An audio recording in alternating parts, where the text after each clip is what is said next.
Que la paix, la miséricorde et les bénédictions d'Allah soient sur vous.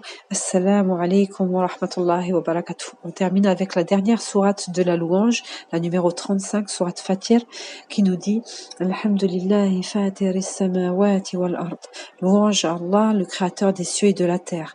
Allah se nomme le créateur car c'est lui qui a créé ce monde immense et dans cette sourate-là, Allah va nous parler justement de sa créature, de ses créatures comme les montagnes. Il va nous parler également des fruits, des différentes couleurs que Allah a créées, de parler également donc de l'être humain, des différentes races qu'il va y avoir et des animaux. Tout ça, il va montrer justement leur diversité, leur différence, subhanallah, et qu'il est bien évidemment le créateur de toutes ces créatures-là.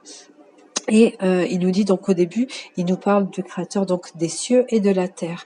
Et donc à travers justement entre ces deux mondes, il y a les anges. Et il nous dit justement que il y a des anges qui sont dotés de 2, 3 ou 4 ailes, même jusqu'à 600 ailes comme l'ange Gabriel, alayhi salam. Et justement, c'est ces anges-là, nous en tant que musulmans, c'est un pilier de la foi de croire aux anges justement.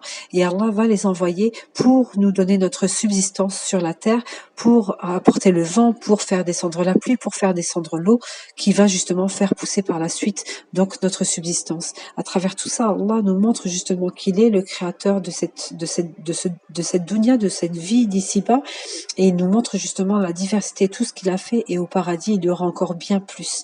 Mais si on regarde juste un peu ces beaux paysages que nous pouvons voir dans cette dunya, des fois on voit des choses vraiment extraordinaires, on voit la grandeur de notre créateur. Allahumma a'inni ala dhikrika wa shukrika wa husni ibadatik. Assalamu alaikum wa rahmatullahi wa barakatuh.